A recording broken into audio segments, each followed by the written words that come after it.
ena ochire mu ese sesukofo no bi etifam esua de esan double track system no ntidi a ene na kyerɛkyerɛfo ene enwumesua mu adwumayɛfo na ese de sobo no ɛsoa wɔn. In fact we ene nsɛm bi ene ka ho ne aboabo no kasebo so a enumere ye besi nkonwa na yakenkan ede amawo na ya bekenka kasebo eyeme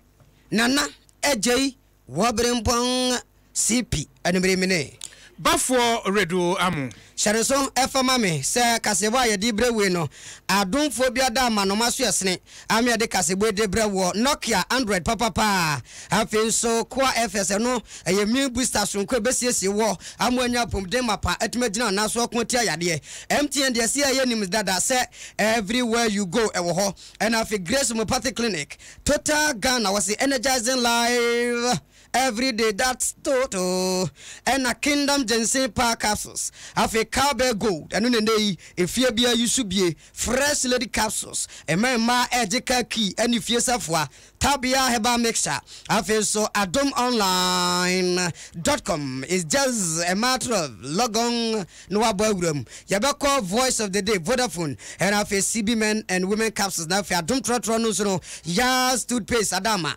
yababawuram na yede semno ede abro shano so mam se kasebo yi wo call Facebook live wa Adom 106.3 FM yo ho abenhu yen live na wo do adwenche de ababre pam yabekenkan ede ama afi yenyebre na yenhye ensem no ankasa ase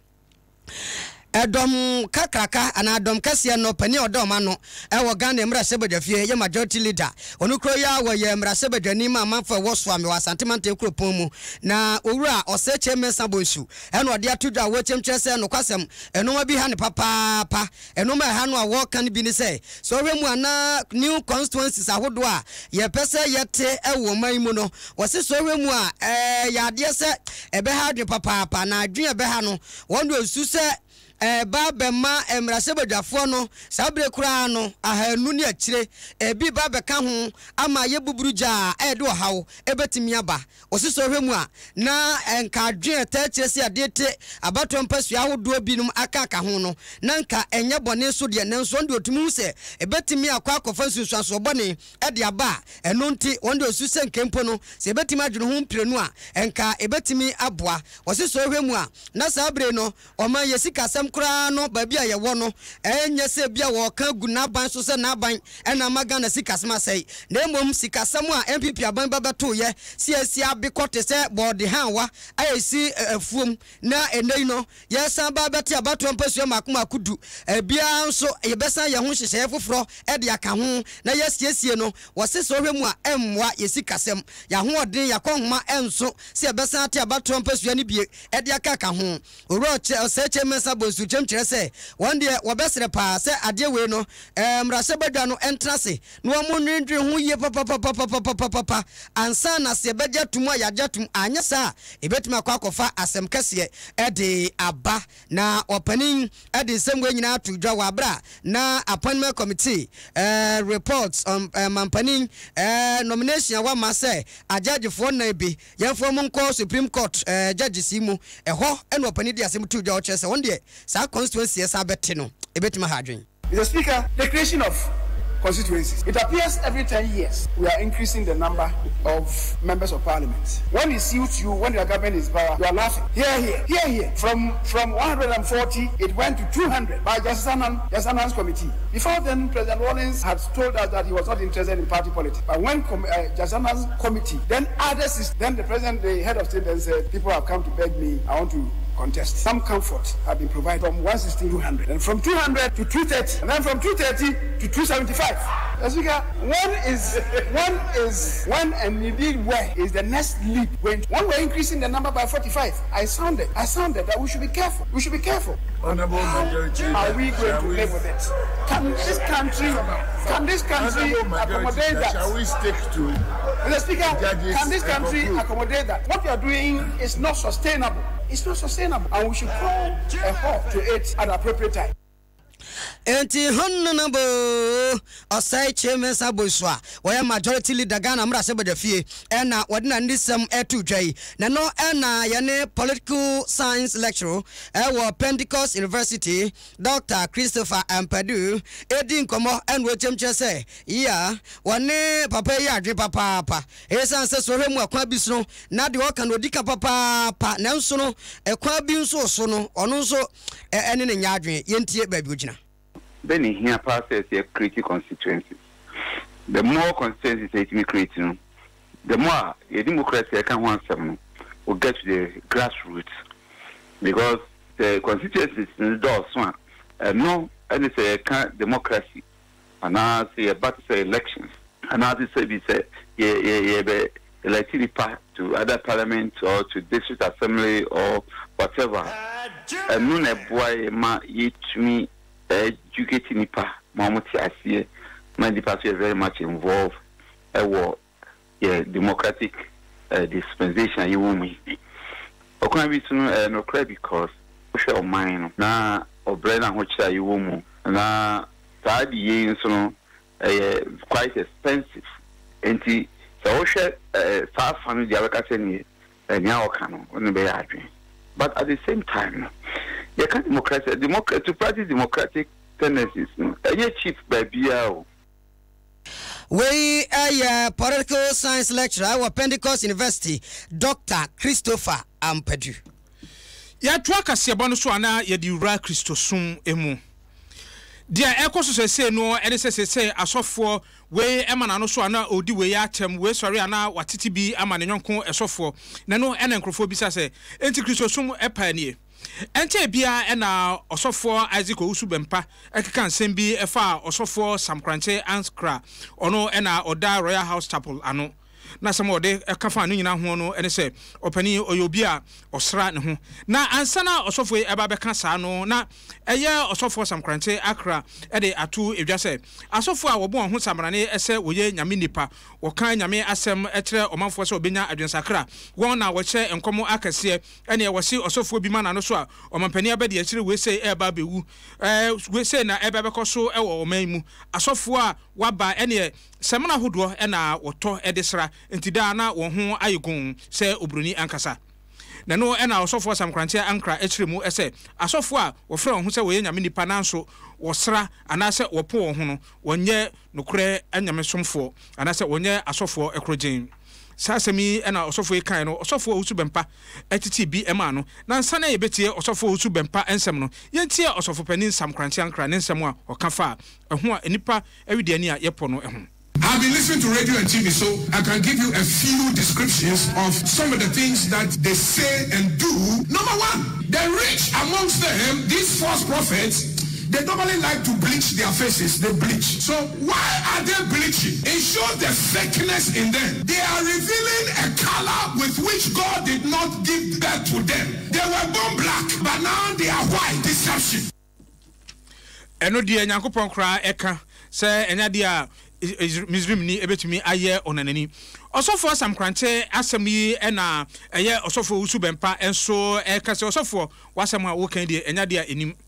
na ewom se osofo Samkranche ankra emmo obia edin die nanso eja ye de ye kan no ede se eye ekase twitwe ho no etomi bia enim ba bia esese eko na no ena osofo Isaac Usubempa enso ede ehu emu aye ema osofo Usu eye Samkranche ankra se woso ubo ena ebe men fakala enchire obi a ofiri nyame ene obi a wonfiri nyame enti meme Usubempa menemo kasei bleaching bit in my life to the near Tony nana me the enku na masra ni Tony kra no me ni ma de fen Tony na papa me ni chiwe am tuwi ye ka obi bleach pa obamia obo se me bleach ena me bleach kra na nkameka because me ni fo bia ni bleach asen yo sika na me bleach ena bleach ya tro bible me so bleach abeko hela na but me ne so obi bleach because bleach ya medically no kra no e betimi affect your skin na Samkranche ankra no wo pane ena ma why kokko because Samkranche ankra me nim no no onye ni pa kokko si but say why kokko Osofo usu bempa ewie ni nsem no wanfa so honoma e na oka se he osofo sam krantan kradi minum no pa ene ne mpranfo de se de atie ni owo mpranfo bebre na sorim baabi bebre honoma owo mpranfo e wo honoma nti ono so se ye ka no pa de a na ono so enye nyankopon esomafo sasem yi e na otwetwefo pani a oda ono eno otwetwefo pani e de ma Ghana Pentecostal and Charismatic Council Osofo Reverend T Baruga editor Adom kase enim se ebehia papa se osofo usu bempa ede echopa kase pa ebema osofo samkrante ankra wo se GPCC aye nhwehwemu kroje ehunu se ensem ahodo a osofo usu bempa akafa osofo samkrante ankra ho no emu bie ni ho no eye nokre enti wo sere bebre opani ommoden se ode chopa kase pa ebema osofo samkrante ankra Now we are Reverend Usubempa or Apostle Juma Sankran Siakra Edin. Now Apostle Juma and Churchill not sorry. Now you mean here Reverend Usubempa editor so say and Semana and Apostle Juma nowadays. The council at the Apostle Juma Oblichi and I feel so now sorry one or get first piece. Yeah, council na kasa ya shushe ya investigations and you say me also the pattern and then and ya be tuja se be ya die nipa enti bia se wati bibi na se emfa no na so akoka bibi first vice president was already chance and what chance na chopper bi on so no the amano Osofo usu bempa ya GPCC ehu ensem a ebae no afutu a ode ema no na woka se onkopa osofo samkrante ankra echewo no yanto akasiebo so na yankonsem fufuru mu abeto dwase ababa wa wadi mfie be aduasa emienu yedia ne glory aye akole na wochemche se woni ne kunu enete na womokoda ma ade chen ya osusu se ne kunu no akum no a wode kwakwa esunsun mu bibi na wotresa wafo wotebia ebe ka so efre o se amuzukope achese no ebe ka so e wo finfin mantem na eno koba ne sa no wo chemkire se ababa wei no be ma no osuse wo de hama ene ebuo na aburo no a chese wa ne se Steven ene wasi na boa masabre wawuo na ababa wa wahwe ne nkwan ne ba eba Benedicta Akole ene Adom Kasebo ene di nkomo no wo chemkire se wo mokura ndura no wo maame efra mo se wo ba mo nchen e wo ka so enu nti kra no omo bibi kakra ni suo no obaja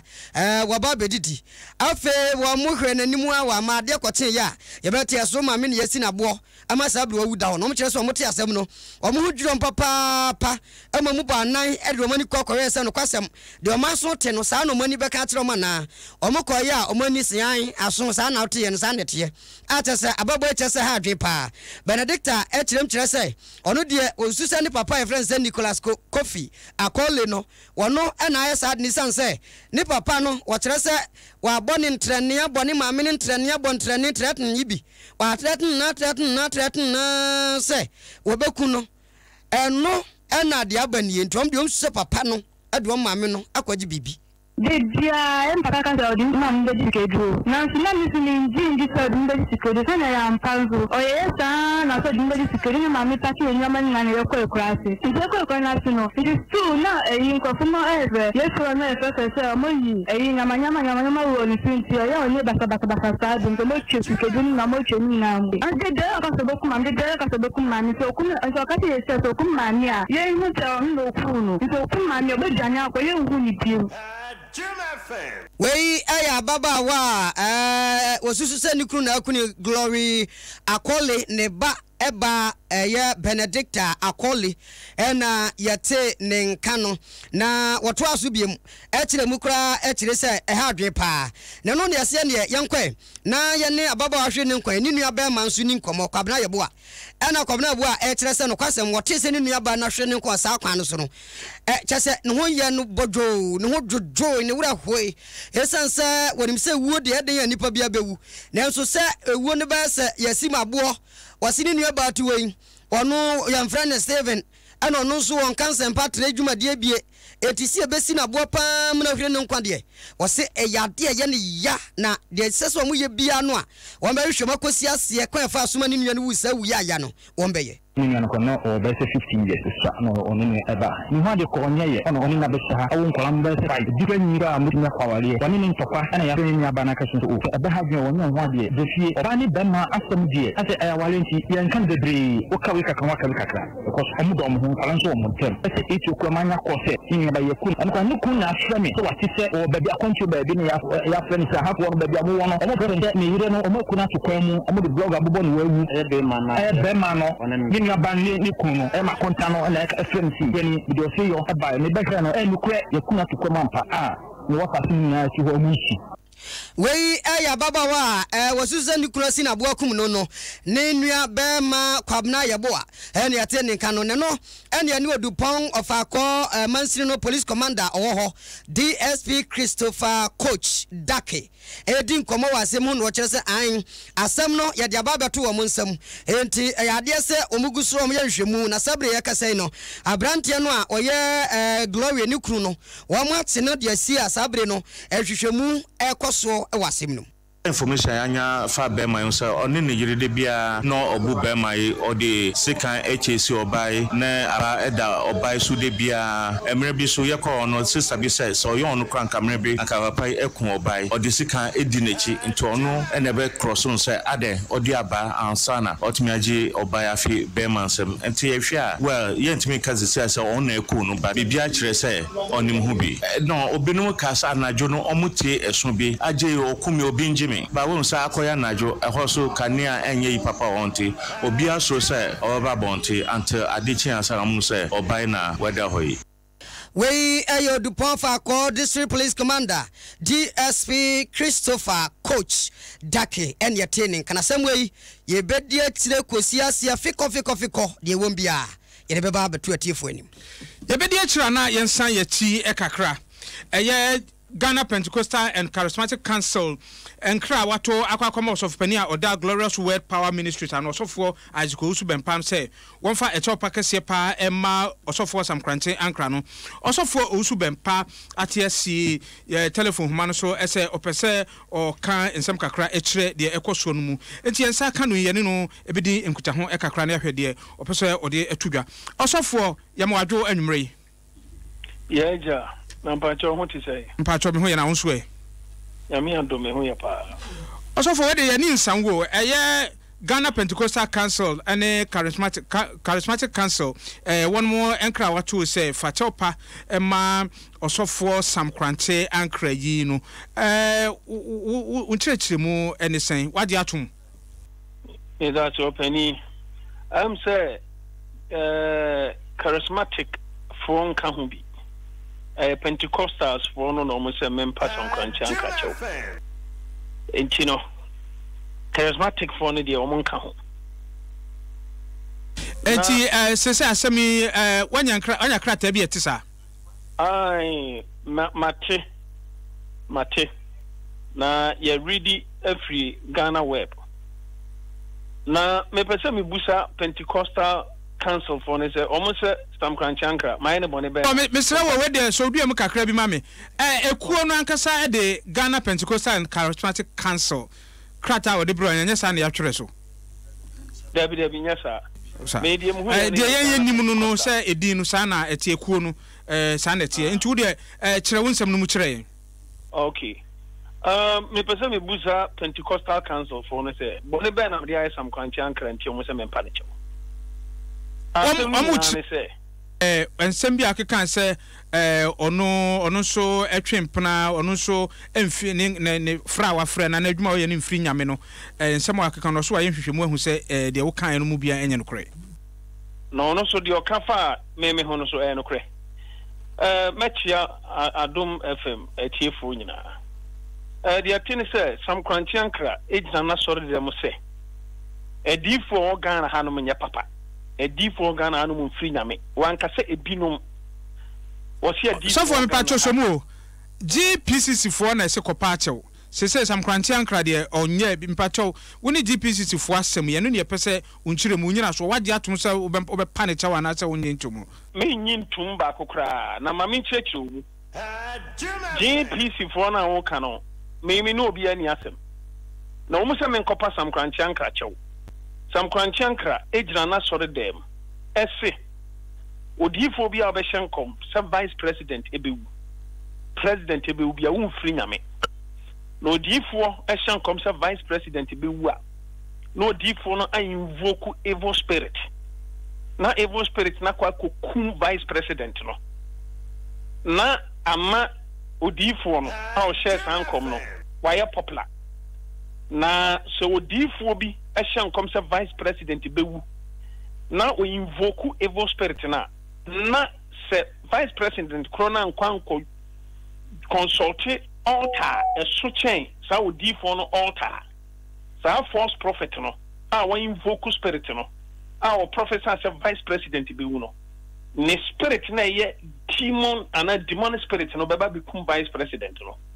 o kan sa na me source because Ghana ha obie nim se 31st all night nyame fa osu bempaso so osu bempaso hyenkom say vice president a mompaye na wan kwa soro dem amane sofo a mompaye amano a every January edikosi the 10th month ento no obewu agiso kokohu asofo ana ono ana soro sofo mo bompaye ma no ansa na saade na free so obie ni Ghana na mo hyenkom e kan sa asem no agise Reverend Agyei Obrempong ene nyame fa no so share sankom enti sa wo tena wa so dem ana wo gina wa so dem kase odifo bi obehyenkom se president bewu vice president bewu bi amfiri nyame a ene na one hwan because a prophet Obrempong pen obi ohyenkom se vice president bewu a bibi sa esi enti sofo mpacho bibi sa we wom se osofo sam kranche ankra wa mo obi adin utie ne nsem okan na wa mo obi adin ade nanso sene wo kan no na chese eya kwakwa ye se akutie ni mowura enti na nam so mo wage sa asemi ama ho nana papa ye se ebenim ni wura na me kan okra kire o se Ghana ha obi no no professor se vice president ebewu eye prophet Obrempong ena nyame fa no so kansa ena me kire de vice president ne nye a we ya wo enti professor ni baaye no akwankire sa baka ho on da bia me ka emerma mienu ba me nchen se vice president so mo mra me nchen no wa kwantu mu ti so oba bi hume na mabompaye ama no but emrantie ne san ba biem second time say ya papa aba no think person no hia nam say any day bia ma ye ready baby obia no obkyerɛ me ameba ho papa man ti o nka biem na saade we si enti Ghana ha why na prophesy some vice president bewu so wankwan ko dwanto anyankopɔn nipa bi ana nyame asɔfo ana wankwan so dem am ya mompa no a sofo edikosi the 10th Mr. Bebre wom se wa mo udin ede na asofo mienu amunyina mu kita Bible edom dimachi na asofo sam kwanche ankra empo oka asensem ya wammo udin no nanka nyame enipa adom dimachi a motwe akra ma nyame no nanka sese kwan a won soso wo fa so eyi na no ana afisa mo de entawanta ba ankamo na yenim se musiesie yo medase onu sam kwanche ankra no ka asasem no onim se edom di nachi eno gina na so dem se wo sei obi ministry no dia leto no ministry ono amodin wa amodin but no ne me so enam se Ghana ha wan was shen come vice president tama na ya man penny John Dramani mama tia konya so no erade fam so sten kom se ya mon pa ama no obefrim ema nkrofo ba me nchen firi ono acho yenyina GPCC die so me pacho bebre ma yentwe enko akire bebre me pacho se eya die a wa krado se wo be pacho wana se o mpacho tie ma me kire wadi enti ma mpani no ne nkrofo ba me ho me gina mu bompa ye ma no na me adom order so tia so wa mu ba vice president die na ba ye no nanka me feel say nke ni be hia ne na bompa se bia bibi se ensi bara kwanya ma enya sie wie me nka Ghana fo ya enti na wo sam kranche anka wo gina wa so dem se odifo bi obehyenkom se obi be ubi amfiri nyame aso sam kranche ankra 2015 ugina waso dem mo hyenkom sofo Sofo tiena me ka sanwie wo hye nkom se wahunu se enipa wu wo Ghana ha apato no nipa wu ama moje hwiegu eno de enye owu ho nkom hye enti me ka kire sa Ghana Pentecostals won se me pacho ne pacho china na de me ka fa sam kwanchan ho bia na minute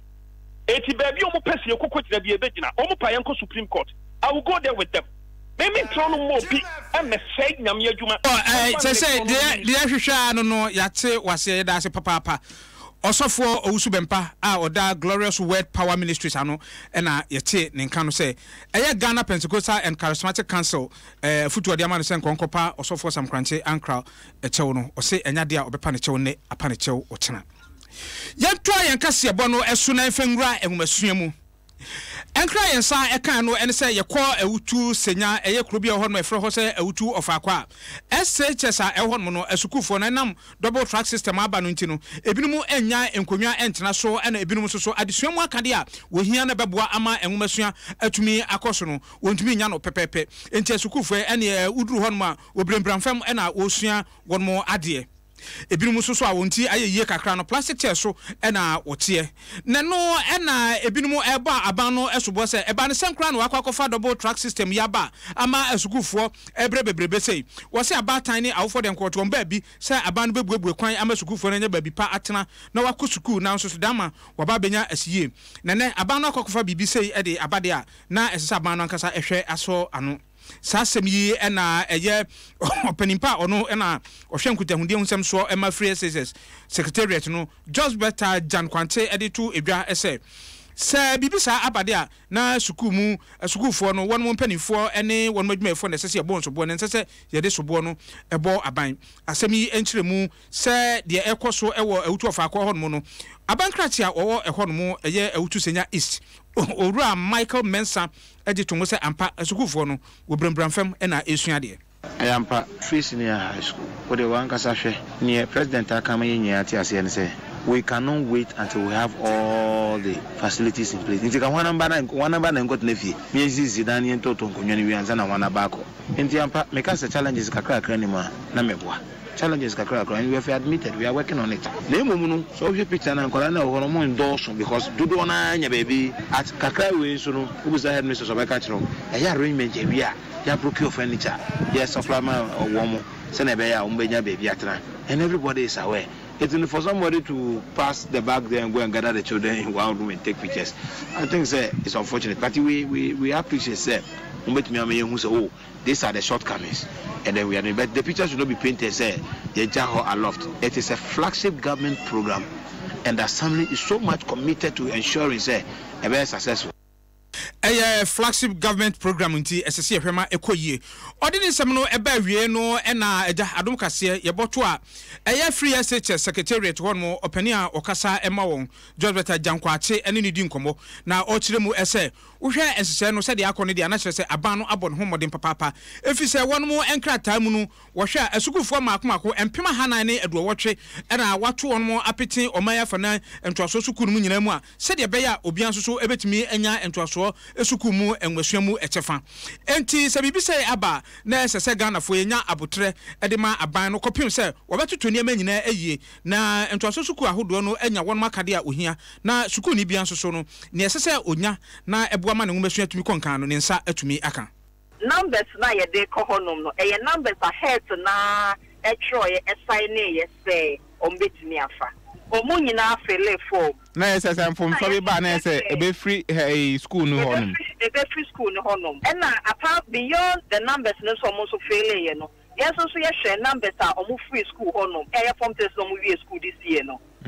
it's we are much guided by the numbers are a free honum and na makwan a e ma form once no e so aba besimu. It is a shasa Odupon case ya Odupon a new school. Our munya numbers are exiting. It's no number head and the catcher is so bit me a funnel. We can only go by that. But the other schools are generally it's been fairly okay. Yes, then ya hits be it's one of some of these issues isolated cases are as they occur we are set ahead and reporting my and tempo before said your media quite me papa am free news. Ne kura no na just better Jankwache ede to Adom Kasiama neboni Dr. Sanakwa enim say de enseni nyina gu akwan so na double track system ne de eyade eyadwuma ese ye hwemu a school for wo school sese no November yi mu a wo makwan abafie na won munu anu a wo fie sese no akwakoto so bibia ekoso boko Tisania mo reporters ne ba ko eye ensa no pam morning show no obi Kotemasco me betna bobodin schools, most of the schools in Nano is being generally smooth. Yeah, akoso pepe. E wo say omube breaki November aba omo akwama. But I know near the end of the semester. Green transfer na kwama no semester no 18. If you ombe breaki aba be omo akwama no masa pa akoto aso. It is a game called schools abre ya. E no nse so ombe makwa November. Semester no ebe end November. Semester no ye 4 months, around 4 month period. But there's some breaking in between the semester. No matter could you make comments about it was. Judge Jankwache ena ocheshrimu ese enche bia school for school sese no e bafie ama won munua no wo fie no akwa akosim. Yantoa KASIEBO so na yembonwura esma fufuremu na yakoya nimu anachere soma me enei ena sobeka ya wia KASIEBO so ya de arehosem ne ahudrisem bi beto yatefo manim se ukokopie mu a bia bia frɛ wo se abokope ano no wa masama stadium ne mpotemo ho awarefo mienu bi ajeso ba kura wono afa yefuna wo hwe animu se onyankrompo besua no na wono so anyaba na womne akwala woti odi mfie nwotwe enete na ababa wa Gloria Ganyo wo kire se wode se kan pa de twetwa akwala wodi mfie nwotwe na wosusu kura mposa se kan no wode bia hyehye se bia nyado se bia bura akwala ne to ama kire se aya ro ho sem papa na so baka ya na musini kura abrampa eni otu anamo ko ho KASIEBO premto bre so wodi mu amane ba hodo bedan ye nenam so ema amanfo ate sampotem ho eni Adom Kasie din ko no mu chemkire se no kwasempa se saade na oba ni kru no aye no o mu susu se esese ba bia mra no wo bia ya fefie mra nani na emra no se wada yetimi nyane no na mra no baba ya adwuma sade be ya ababa wei eni ni kru no wo be se Ghana mra wa ha amanfo ebi ni Adom KASIEBO di nkomo awani ade ni anibra so kire se omo de omo nhwama asemu enkonko dada ba bi ombe ko bia ni de ombe ye bia ebe hunu se ekwan boni ade akora keto de afa so emra ene ababa wa Gloria ene ni kunu kobina adie no emra no ene ombedi no se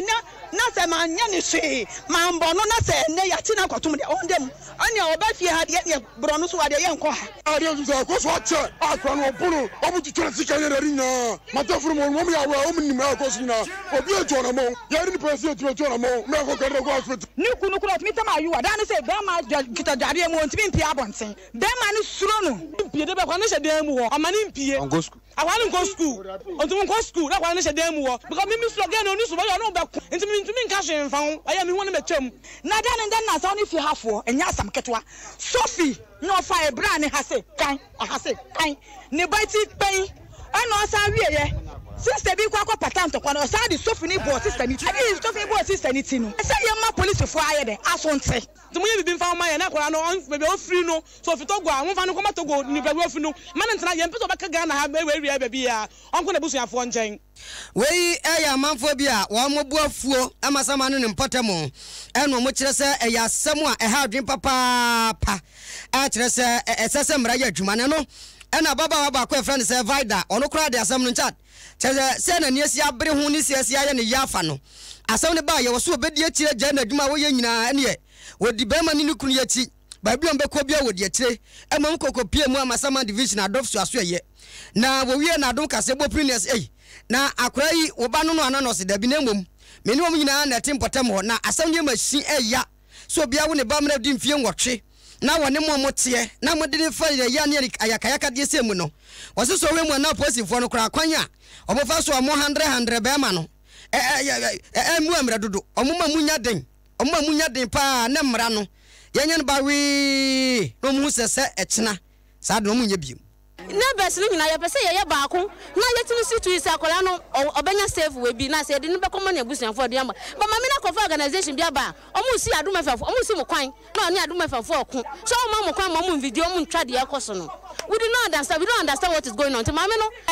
ya choma, ya kola no, boni say no. Entina o kata nyama so mpese. Adom from fo be twa de akoso. Ama mansan hu boni a girl yi ni kunu. Omodi akola no because now dwini say akola na omo on school mu ho no. Asase abata ni kunu san be hwe mo ba. Enti ya sese Adom from fo mundi akire. We baba vida no ne buafuo papa pa yenso de waka no ye bedi akire pa from kran to kran all Tom Dings and Henrys wombia no ye de baba amemra no madi pa se de se ne faten de japosifo a omo amasama nso di pa so omo de adwumade omo bo no bekoso abo adwumaden wasem wasum na de dane de ato na sabre ye kasei akora keto babo nsa wafa ne ya mu sei no amasama hospital na sabre de na kwa ye hwese ne ho ebeto no ogina ne naso ne no na amasama divisional office coordinator chief inspector James Adesu edia to da wo chemchire se o mass investigation hwemu ase na investigation hwemu no bekoso akwa kosi ase no mahu se akwa no ene ne yire no se omo ye sampa ene Ghana mrade ene danta ye befo no twon to se bombo ne de akekere wo mo otu na kurantu na asem no bayiri wo papa asem ye bedi akiri na nya no nko ane de asie ukopie mu otema nso a tema community 1 site 15 ene no so beto dwa se awiei abrantie bi a wono no kra no nimfie na duonum ho no waduro aposifuo bi atiasi no so atoto tunutuo bambionu anam yensa ama sabre de ne sisi achi ahoma de megidi se sabre no aye wo nhuran ni nyina ne se omususu se wo ye kromforemfo awade tuo ene ekokro no bo na amafo bia na tempotem ne Adom kase di nkomo eno mo chemkire se wo munnim abrante no mpotem se wonye kromfo na aposifo ko efa so a omutudi akra abrante na chi na wo mo ye ne sade no ha adwen papa no se abrante no edi odi nim no mpotem ho ye Rashid a kire se wiei enye nyame na fa fie ena waji akwa yi ananko makun ya yase no dimirika na mabontene so wurawura nkrofo fie na prosifo so busren omu yi busren awatema community 1 na no na manfo bi ate wo kire se ye fie namba yi busren ene chakroris oye me banadanfo ene na sakono mu na me panika na me de share na me busan sa waye dos ma me nya wi me nya hwe me ni made amaye na me se kan kra che mo se ma me nya wi ento na me se bench na se nya bo twent mo ma ne so kotu kwani mu moja wo ho no mu ena ye twan na police ni ja no ko se ma no mo samba ntom ba no be fa no media me hu so o mo shutu ba mo twini beto enim ho mo amfa ne nte police fo no o mo twini wo fo meto no mo amma ne so ntere ye ka mo ma ne so be wo anso na mo so mo ko fa ka mo de ka ne be si enim ho no mo ma ne so ko tu boot do na me say at least so ya am roba no o fire na o fire wa na o say dey mean to me say boy no say hwe on kita tuo on kita hwe enti no obeda moja ni mu no all full steps no asa akodoji no san bone sisi echi tuo e wo fi aye nipa be say 25 ye adwane o ma no pade akọ office we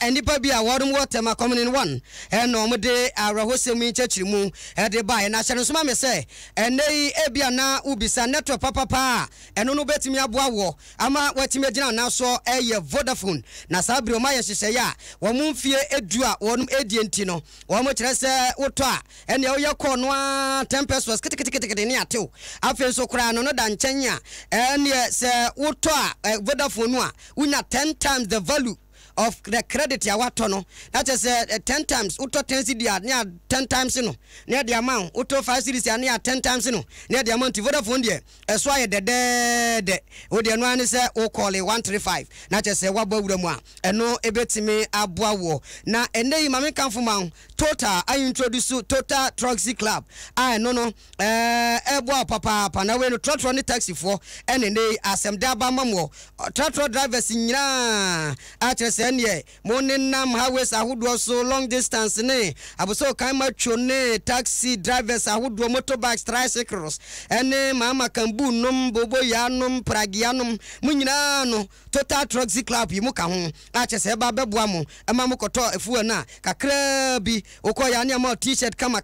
ne ma sticker kama na no an se wo register wo ho abewan se wa wini no makakraka a chese discount so wo mu a eno so ye ede ema wo na hyɛ no so ma me sɛ ɛnɛ telephone no so ayɛ de papa nyina ne sɛ MTN wama enoma ayɛ kama enoma ɛkɔnkan MTN momo no eguso a ɛkɔ eniti wodi keep using your MTN momo wallet no a na unoma nyina betuma gyina nkyɛn wobetimi dia asend money ɛna bibibia pɛsɛ odi ye bia no egyina ne naso kama eti MTN die wɔse everywhere you go baby abeko bia egyina ne naso a ebetimi aboa wo eti MTN wodi dial *120# now they check your point ubehu anu abawuram na no manyina ɛkɔnkan ɛde ma bibia ne afre 0244 300 000 0244 300 000 na wankasa no ube redeem prices kama ama bibia kɔnkan ɛde amanhyehyɛ kakra bi ɛna ɛwɔ ɛho ne yakabo se KASIEBO eye NAKET da honma onsehwe eno ene de bremo enwe chief imam kramosofo pani atu yankra se KASIEBO no o tie papa Sheikh Nuhu Sarbutu o kiremu a wose kwasi da ebe no de peace work bi esese nti omanfo nyina yentwa ensia na yemeboama bibibia nkoso sese ye crossover na yakọ insura FM Kumase na yenua bema na ewuku denchemwa ye krado a wotinam na Kumase ensem de se atie nie wotena wose Kumase nipa dodo no na bese na wotwe ede kwa busumi ntam ne no wonya nsuo enti wosore homache a wotwe engalon akase ne enkuku ne nkaka na wode achimonten so apɛ nsuo nti ente bia ye kwa aba ne ba ye de ani akyere mu crossover akọ Kumase Insura FM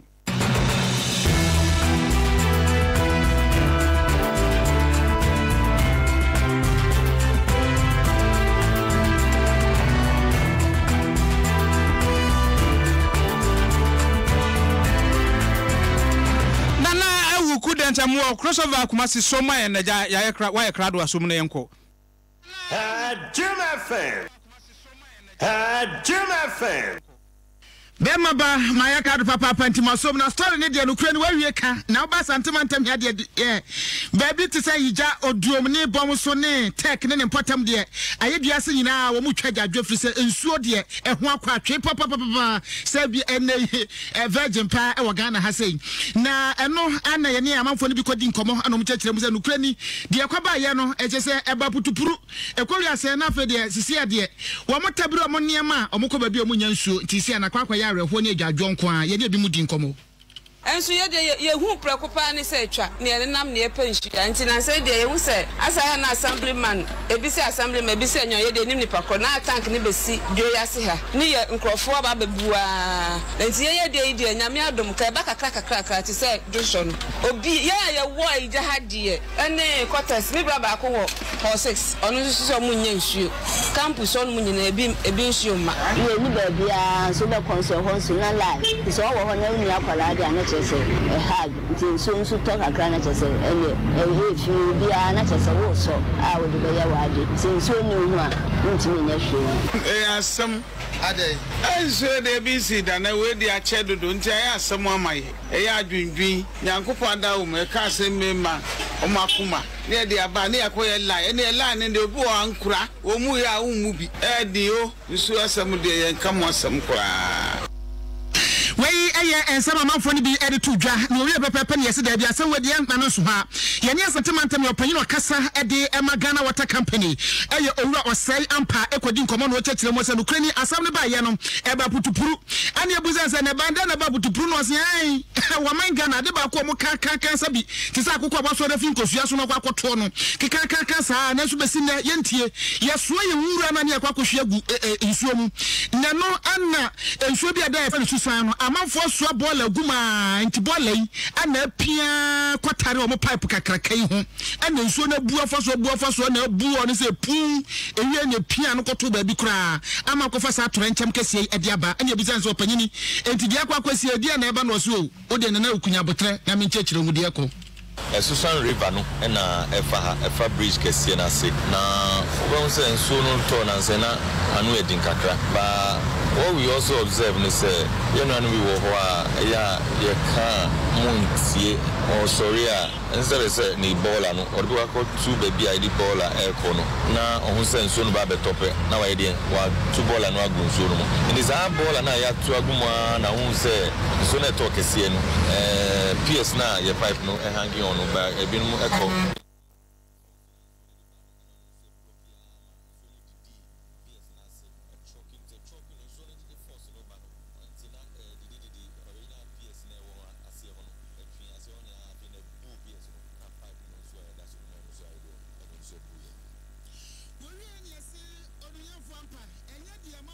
tieni o wo pesa bi diomo ya ndio man ya de na sisi ade ama fo bom so oduom ayija aye bia se ne potem nyina de ba ko pa no mo pesa nsuo ni baba ene mu bia mo pipe na na etwe o tetwe ohema na nso so bia na se nsuo mo de ne flo sa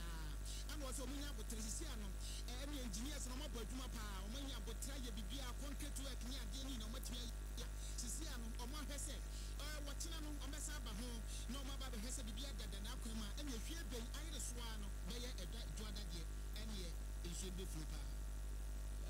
good news is engineers na ya de baba ba one year juma anotwa na enumre even weekend Sundays na umba ha be juma and as we speak no ene no be so mo ayi juma no bra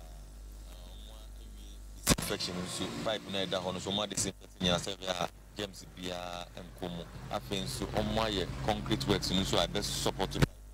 ya ebuya anonso emma pipe no enka so mo bi ni sa no si aye pense concrete no ebe kio extra adoma engineers no be site bi no abe inspect concrete works no be inspect concrete works no na omo anya no se ne ompa na from extra no omo bu ni kakra omo di a flash line na omo di test eduma na ya ye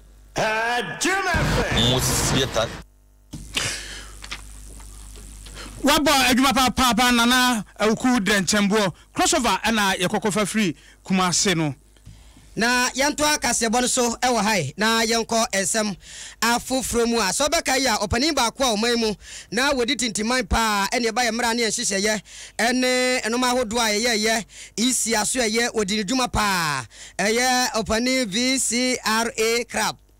atrese ene nyamiato safre no na ayi afimu ebobusumeda na etoso nson efiada na trese beto dwese opani nyamiato sa de afre no na ene nampanifo ye nhyehyeye a oja no kwan ne no na professor ama ata edu abepa ba ngmasuemu a wonimu de papa pa no chese no kwasem ne se Ghana ya hwere adekese papa podipon kase na tutuo esanse so emu a opani eye krabui na ne dwumadi a wodie ngmasu a wosu aye ene emfaso a wode bre Ghana man no enkese so opani ne tena ho nanka emwofra ne mabuna ya ba etimi kɔ ne nanse kɔgye teteye nanka yebusa nimdie wɔ no hɔ nenso ba mu awura ne nsam mogabum no ba betabidi de ne kɔ na ne nyina mu no ade a ɔbenfo eka nyina ne sɛ ɛho behia sɛ yebetu anamon na aban ne beye bibia yebetimi ade akai opani no enkonkɔ sɛ wawua ne sɛ wawu no agya hɔ na ne legacy no mapo ba beye yentimi nya bibi mfanya na enchirima emehu sɛ ne opani bi ɔtese ɛwɔ man Ghana mu a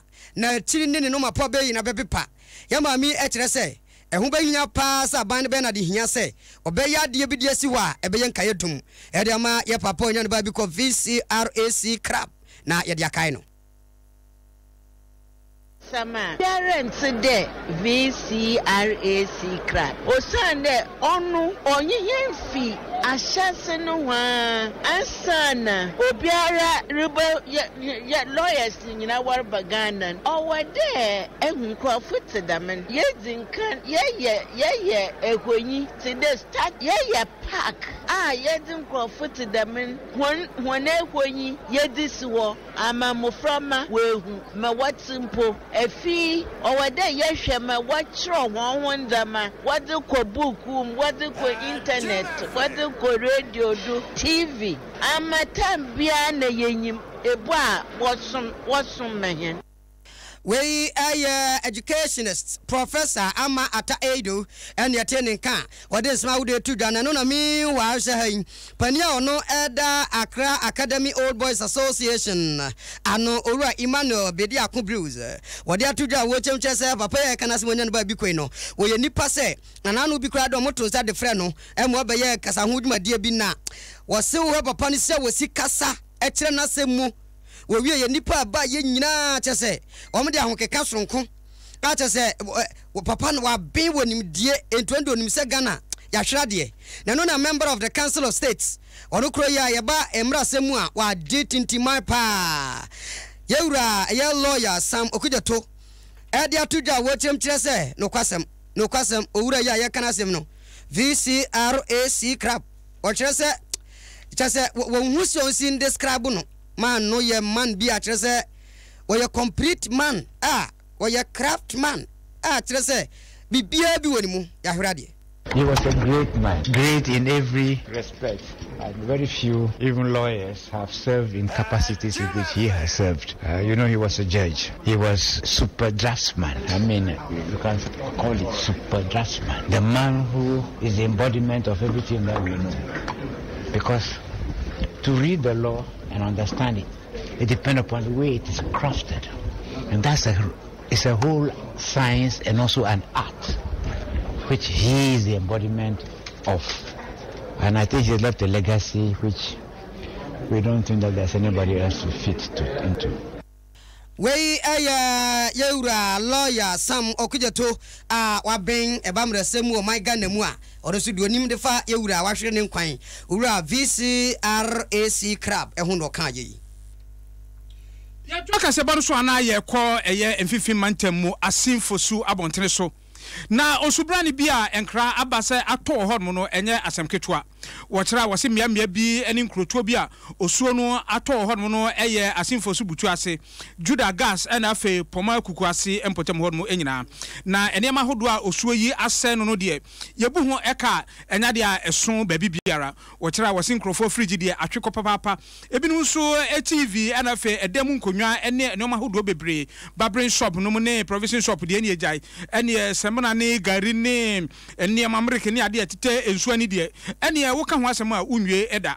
na wei ena omanfo no e kire se de osuo no ato ne de ama abrabo ayede papa e wo ho no e de ama won ebisi wa ha 10 years ni na nsuo bi da na ho ha e friend betinsi na eyi won ye covet won ye kwan won ye covet a nsuo no efam covet na esusu a nti emu asisi nti na nsu kan na da ho no so emu asi emu nyina afu emu asi ayesanka won district emu na ma ebasa no meme from de niam amahwe be ko be ya bia 5000 ya niam nyina te nsuani ye TV ya fridge na me ya decorations nti ase me machines je se me pamade nti me kwala wo me nchen nyina machines nyina ase je se mo amhwe dem a atwem na mani na edeko school fee ni emu amakofa begu sue na seni na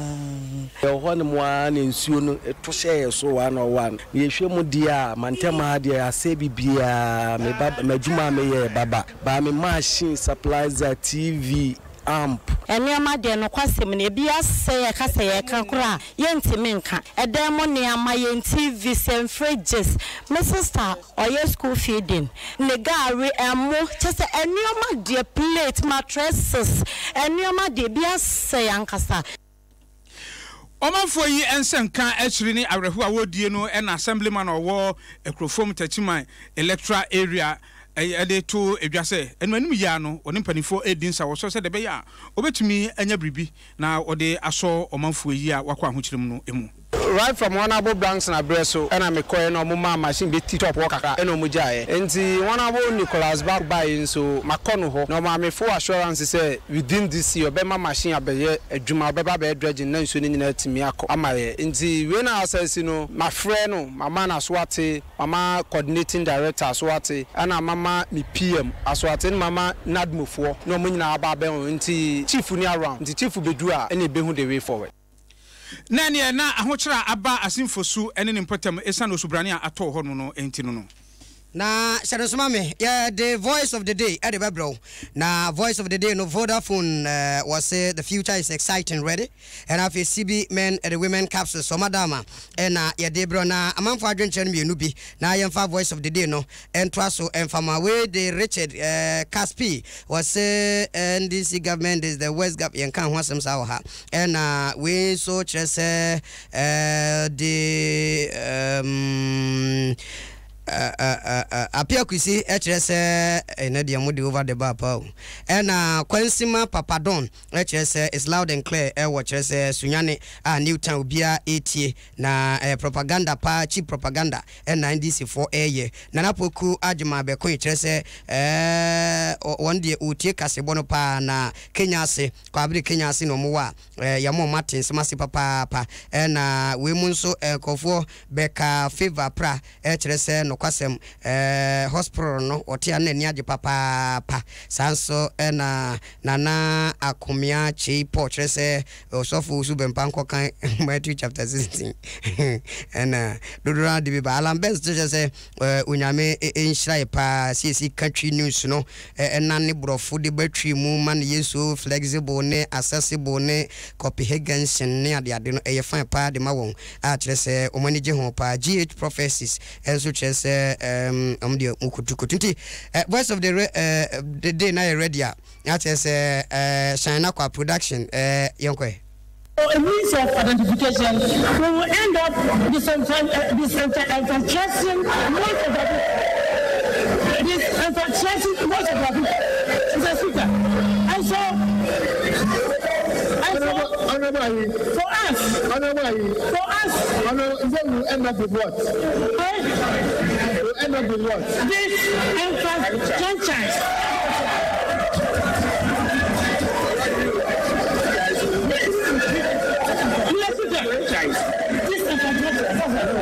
franchise. Honorable members, order. Franchise. Honorable members, order. We know this contractor. Don't take short.